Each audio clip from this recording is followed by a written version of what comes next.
Hi guys, welcome back to the Rustic Handyman. Today I'm going to be installing this battery disconnect switch on my 2016 Keystone Bullet camper.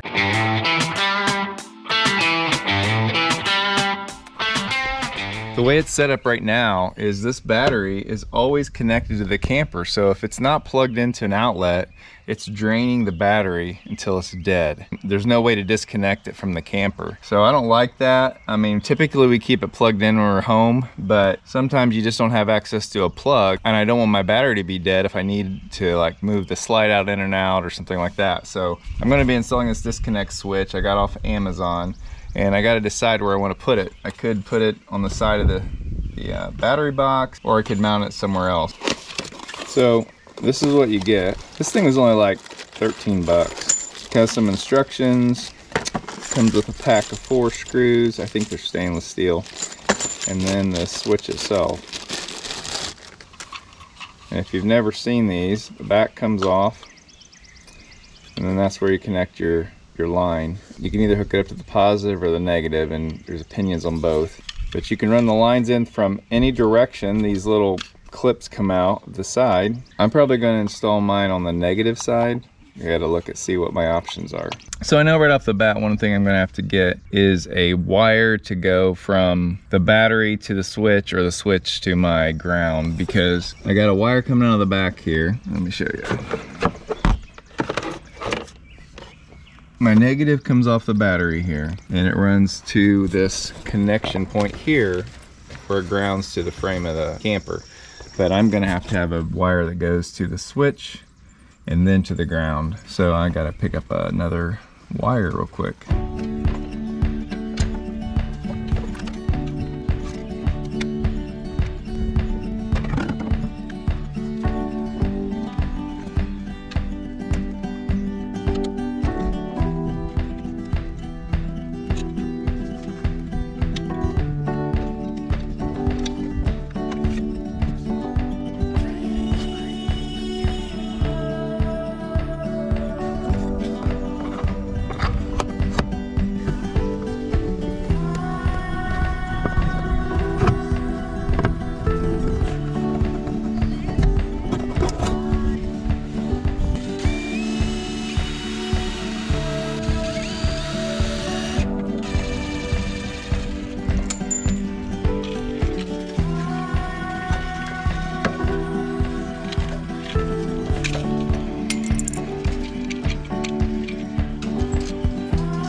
So the reason I'm putting my screws in like this from the inside is because I don't want the studs of the screws sticking out and rubbing on the battery. So I'm having to use a screwdriver to just keep that nut from spinning in there. I'm just putting it in there as friction, and then I'm able to screw in from the inside.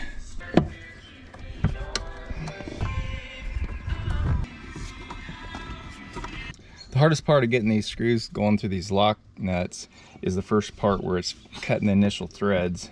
After that, it gets quite a bit easier.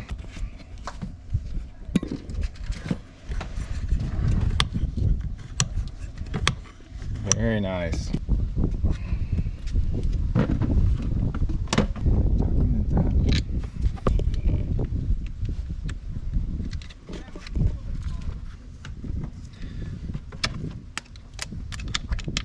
There's two things going on here. These clips here actually come from this add-on little plug here that the owner before me had. And this basically is so you can plug your trailer plug into this plug and light up your camper at night. All the running lights helps you to easily identify your camper in a campground. So that's what these two clips are for. And then this, with these wires, they just clipped onto the battery as well, and this switch runs a light over on the steps that helps illuminate the steps a little bit better than the original just yellow light.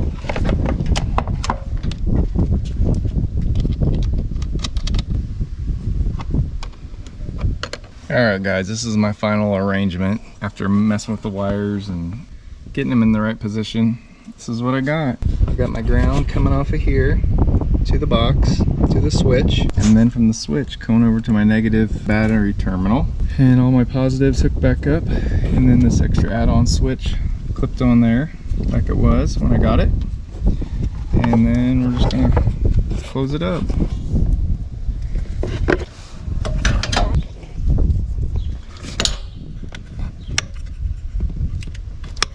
So that's how you install a battery disconnect on a camper trailer. This happens to be a Keystone Bullet 2016, and it did not have one that I could find on it, and we were constantly running our battery down every time we would unplug it. So this way we can save our battery if we're ever in a spot where we don't have a plug-in. Pretty nice, pretty simple,